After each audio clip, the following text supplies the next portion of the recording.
Police ने एक अपराधी का एनकाउंटर किया। तो बड़ी खबर इस समय आ रही है बिहार की राजधानी पटना से, जहां पुलिस ने अपराधी का एनकाउंटर किया है। इस पूरी जानकारी के मुताबिक अब तक विकास उर्फ राजा ये वो शख्स है जिसने उस एनकाउंटर के लिए हथियार मुहैया कराए थे और राजा की मौत हुई है, इसमें मारा गया है, एनकाउंटर हुआ है। राजा ने हत्या के लिए हथियार मुहैया कराया था। तो गोपाल खेमका हत्याकांड, बिहार के जाने माने आरोपी और बीजेपी के स्थानीय नेता जिनकी हत्या के बाद पूरे बिहार में सुशासन के तमाम दांवों पर सवाल खड़े हो गए थे। विपक्ष इसे जंगल राज कह रहा था और एक बार एक लगातार बिहार में कई हत्याएं, कई घटना इस तरह की वारदातें हुई हैं। लगभग 9 लोग मारे गए 48 घंटे में। हमारे संवाददाता शशि हमारे साथ जुड़ रहे हैं पटना से। शशि, जानकारी दीजिए। अभी तो यह पता चल रहा है कि जिस अपराधी ने हथियार मुहैया कराए थे वो तो एनकाउंटर में मारा गया और पुलिस जिसे शूटर मान रही है कि यह शूटर हो सकता है, उसकी गिरफ्तारी हो गई। कुछ समझ में आ रहा है मामला आपको, आखिर हो क्या रहा है बिहार में? सामने खबर आई थी आशुतोष की उमेश नाम के एक शख्स को, जो मालसलामी पटना सिटी का इलाका है मालसलामी, जहां इस वक्त थोड़ी देर में हम पहुंच भी जाएंगे, ऑन वे हैं, उस इलाके से ही उमेश की गिरफ्तारी हुई थी। और कल देर रात तक उमेश को लेकर के एसआईटी की टीम पटना के अलग अलग इलाकों में छापेमारी करती रही। अब उसी छापेमारी के दौरान जो उमेश निशानदेही कर रहा था, उसी दौरान विकास उर्फ राजा का नाम सामने आया। और राजा के बारे में जो आपने कहा, बिल्कुल वैसे ही बात है कि इसके बारे में कहा जा रहा है कि इसी ने हथियार मुहैया कराया था। और राजा जो है उसको गिरफ्तार करने के लिए पुलिस जो पहुंची थी इस इलाके में, जिस इलाके में गंगा मरीन ड्राइव के इलाके में इस वक्त हम खुद मौजूद हैं, और यही एक ईंट भट्ठा है जहां ईंट निर्माण होता है, वहीं पर वो छिपा हुआ था।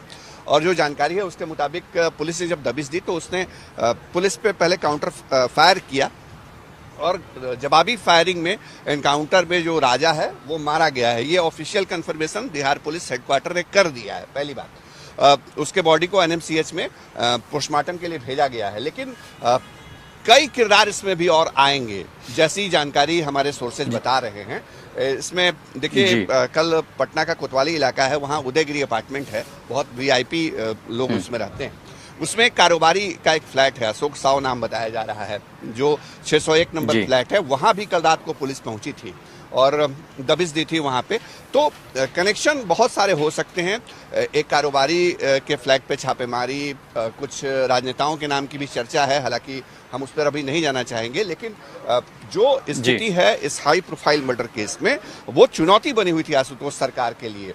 और यही वजह है कि अब एसआईटी लगातार एक्शन में दिख रही है और एसआईटी के मुठभेड़ में, एनकाउंटर में जो एक आरोपी है वो मारा भी गया है। जी बिल्कुल, ये बेहद महत्वपूर्ण घटना थी और खासकर दिन दहाड़े कारोबारी का राजधानी में इस तरह मार दिया जाना, शूट आउट होना, ये अपने आप में कानून व्यवस्था पर सवाल खड़े करता है। बहुत शुक्रिया शशि, तमाम जानकारी के लिए। आप घटनास्थल पर पहुंचे, हम आपके पास फिर लौटेंगे। तो कुल मिलाकर के पटना में जिस तरह इस घटना को अंजाम दिया गया, उससे बिहार के सुशासन, कानून व्यवस्था पर सवाल खड़े हुए। दिन दहाड़ी एक कारोबारी की हत्या हो जाती है, पुलिस एसआईटी बनाती है और एसआईटी जांच करती है, दबिश देती है। गंगा किनारे जो है रेत के पास हथियार बरामद हुए। इसी के साथ पटना के उदयगिरी इलाके में पटना पुलिस ने छापेमारी भी की, रेड की, और इसमें जिस शख्स की गिरफ्तारी हुई है पटना पुलिस उसे ही फिलहाल शूटर बता रही है। इसका नाम उमेश है और पटना पुलिस इस गिरफ्तारी के बाद इसे बड़ी कामयाबी मान रही है और यह मान रही है कि उमेश ही वो शूटर था जिसने खेमका पर गोली चलाई थी। तो बड़ी कामयाबी पटना पुलिस को लगातार 2 दिनों में, बीती रात एक गिरफ्तारी और उसी के बाद आज सुबह राजा, वो शख्स जिसने उमेश को हथियार मुहैया कराए थे, उसका पटना में एनकाउंटर हो गया। पुलिस लगातार जांच कर रही है, कई जगहों पर छापेमारी कर रही है। तमाम उन आरोपियों की तलाश की जा रही है जो इस पूरे घटनाक्रम में शामिल थे। जो तस्वीरें सामने आ रही है इस समय उस मौका वारदात की हैं जहां पर एनकाउंटर हुआ है। और बिहार में कुल मिलाकर के ये इतना बड़ा हत्याकांड था जिसको लेकर के पूरे बिहार में सनसनी फैल गई थी, सरकार पर सवाल उठने लगे थे, कानून व्यवस्था सवालों के घेरे में आ गई थी। और इतना ही नहीं, इन बढ़ती घटनाओं को लेकर के केंद्रीय मंत्री चिराग पासवान ने भी नीतीश सरकार पर हमला बोला, जंगल राज का सवाल खड़ा कर दिया बिहार में। सुनिए क्या कह रहे चिराग पासवान।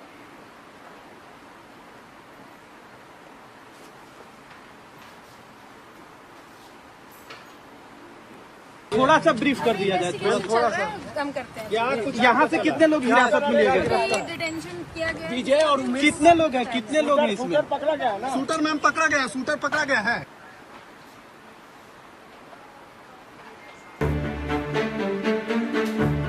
बिहार बिहार में इस साल होने वाले विधानसभा चुनाव से पहले हलचल तेज हो गई है।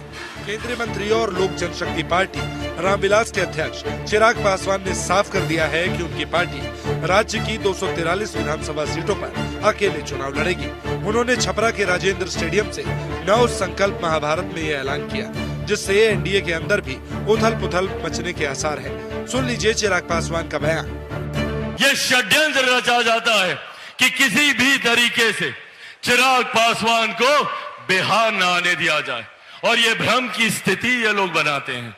और बार बार ये सवाल पूछा जाता है कि क्या चिराग पासवान विधानसभा का चुनाव लड़ेगा। तो जब ये लोग ये सवाल पूछते हैं कि क्या चिराग पासवान विधानसभा का चुनाव लड़ेगा, तो आज सारण की इस पावन धरती से आप सबके सामने मैं ये कह के जाता हूं कि हां, मैं चुनाव लड़ूंगा। चिराग पासवान के इस बयान से बीजेपी जेडीयू की रणनीति पर बड़ा असर पड़ सकता है। बता दें कि राजधानी पटना में व्यवसायी गोपाल खेमका की हत्या पर भी चिराग पासवान ने सवाल खड़े किए। उन्होंने सरकार पर निशाना साधते हुए कहा कि ऐसी घटनाएं उस सरकार में हो रही है जिसकी पहचान सुशासन की है। अगर इतनी बड़ी घटना शहरी इलाके में खुलेआम होती है, अगर इतने पौष इलाके में होती है, तो ये गंभीर मामला है।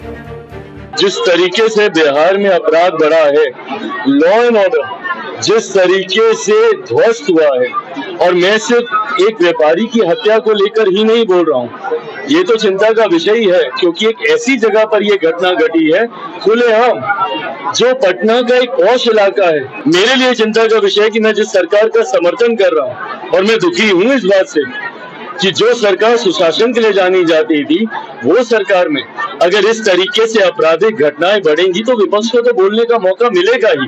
कहीं ना कहीं कहाँ चूक हुई है, ये हम लोगों को सुधारना होगा, और कड़ी से कड़ी कार्रवाई करके उसके ऊपर हम लोग को एक प्रेसिडेंट सेट करना होगा, ताकि भविष्य में ऐसी घटना ना घटे।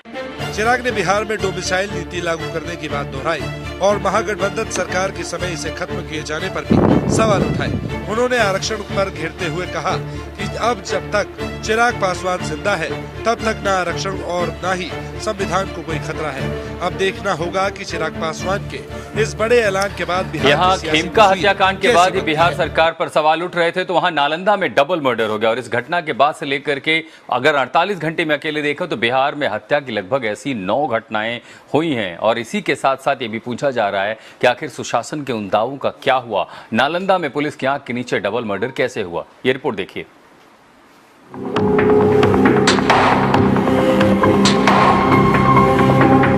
बिहार के नालंदा जिले में बच्चों का एक मामूली विवाद 2 लोगों की मौत का कारण बन गया। डुमरावा गांव में इस वारदात में एक पक्ष ने दूसरे पक्ष के घर में घुसकर ताबड़तोड़ फायरिंग की, जिसमें 2 लोगों की मौत हो गई। जान लीजिए क्या है पूरा मामला।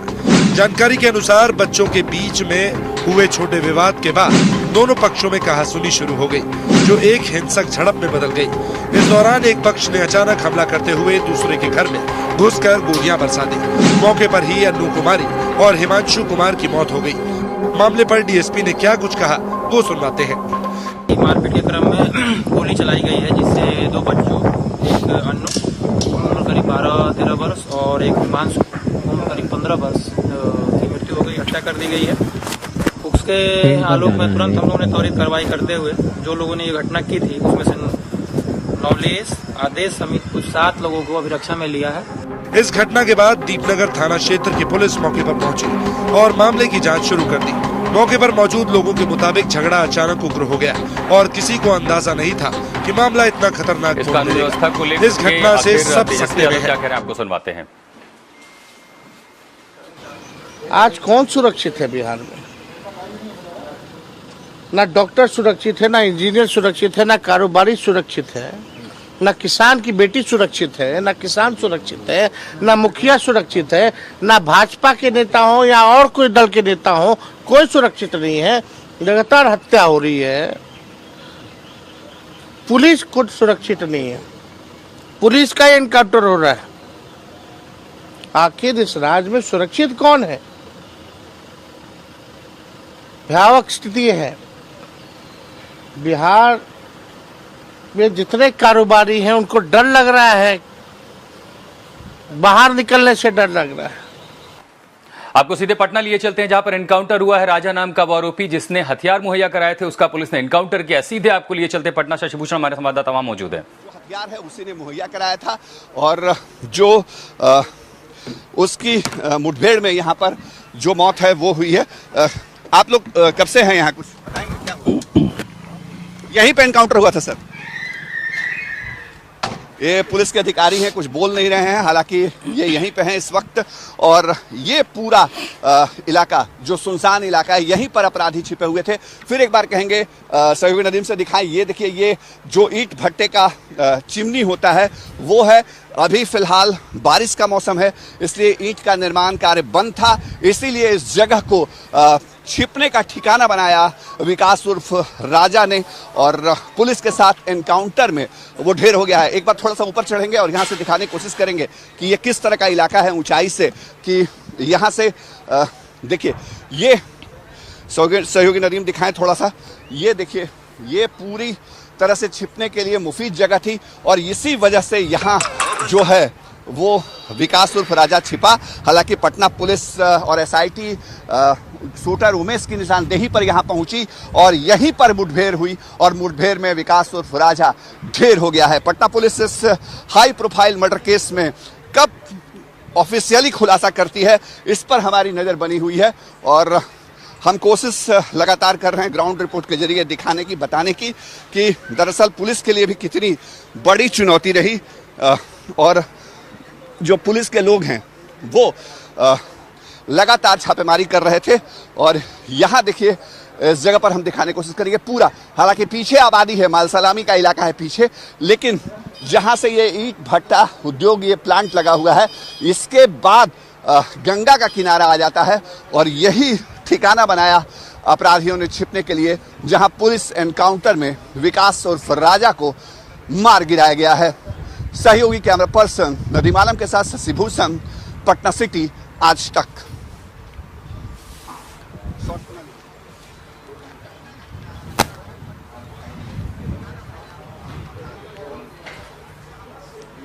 तो पटना में ये इनकाउंटर हुआ है और उसी के बाद आप देख रहे हैं कि हमारे संवाददाता शशि भूषण वहां पर पहुंचे हैं जहां पर इनकाउंटर हुआ था। उन्होंने जानकारी दी थी कि एक इलाका है जहां पर ईंट भट्टे और यहीं पर राजा छुपा हुआ था। राजा वो शख्स है जिसने उमेश, जिसकी गिरफ्तारी हुई है, जिसे शूटर बताया जा रहा था, उसे हथियार मुहैया कराए थे। पुलिस ने लगातार छापेमारी की थी, गंगा नदी के किनारे से हथियार मुहैया कराए थे, उदयगिरी अपार्टमेंट में छापा मारा था और उसके बाद आखिरकार ऐसा लगता है कि पटना पुलिस ने इस पूरे मामले को क्रैक कर लिया है। इसमें एक आरोपी जिसने हथियार मुहैया कराए वो मारा गया है। उमेश की गिरफ्तारी की गई है जो कि इस मामले में शूटर है, यानी जिसको लेकर के, खेमका के इस हत्याकांड को लेकर के बिहार सरकार, बिहार प्रशासन और पुलिस लगातार सवालों के घेरे में थी। इस एक इनकाउंटर से उसका जवाब देने की कोशिश की गई, लेकिन सिर्फ घटना यहीं तक नहीं रुकती। आपको बिहार 2025 के बिहार की एक ऐसी तस्वीर दिखाते हैं जो पूरी मानवता को, पूरे बिहार को, पूरे हिंदुस्तान को शर्मसार करती है। बिहार में सारण एक इलाका है। इस सारण में कुछ लोगों की हत्या इसलिए कर दी गई क्योंकि उन्हें डायन कहा गया। अब ये यकीन से परे है, लेकिन 2025 के हिंदुस्तान में, 2025 के बिहार में ऐसा हुआ है। तो जो जानकारी आई है वो पूर्णिया, माफ कीजिएगा, सारण नहीं, ये पूर्णिया जिला है। बिहार के पूर्णिया जिले में एक डायन के शक में एक परिवार के 5 लोगों को पीट पीट कर जिंदा जला दिया गया। यानी सोचिए कि बर्बरता से उनकी पिटाई की गई और उसके बाद उन्हें जिंदा ही जला दिया गया, यह आरोप लगाते हुए कि ये लोग डायन थे। एक ही परिवार के 5 सदस्य और पूर्णिया में ये भीषण हत्याकांड बर्बरता पूर्वक गांव के लोगों ने इस घटना को अंजाम दिया। तो ये मुफस्सिल थाना इलाका है। गांव के ही रामदेव उरांव के बेटे की झाड़ फूंक के दौरान मौत हो गई थी। गांव में अक्सर हमने देखा है कि इन इलाकों में लोग जब प्राथमिक किसी तरह की इलाज की जरूरत पड़ती है, उपचार की जरूरत पड़ती है, तो वो सबसे पहले झाड़ फूंक के लिए ले जाते हैं। और जब उसे इस परिवार के पास ले जाया गया तो झाड़ फूंक के दौरान उसकी मौत हो गई और दूसरे बेटे की तबीयत लगातार बिगड़ रही थी, जिसके बाद गाँव वालों ने इस मौत के लिए उस परिवार को ही जिम्मेदार ठहरा दिया और यह कह दिया कि वो डायन है। और इसीलिए गाँव के लोगों ने पीट पीट उन्हें बुरी तरह पीटा, बर्बरतापूर्वक पिटाई की और जिंदा जला दिया। ये बिहार के पूर्णिया की ये घटना है और आज के बिहार की ये तस्वीर है। न कानून का डर था, न व्यवस्था का डर था, न पुलिस का डर था, लेकिन कुल मिलाकर के बिहार में एक के बाद एक 48 घंटों में 9 ऐसी वारदातें हुई हैं। पटना में हालांकि जो हत्याकांड हुआ था उसमें पुलिस को एक कामयाबी दिखाई दी, एक आरोपी मारा गया है और दूसरे आरोपी जो कि शूटर था उमेश, उसकी गिरफ्तारी कर ली। बिहार की कानून व्यवस्था और इस तरह की घटनाओं की तमाम जानकारी हम आप तक लेते रहेंगे। फिलहाल वक्त है एक छोटे से ब्रेक का, आप देखते रहिए आज तक।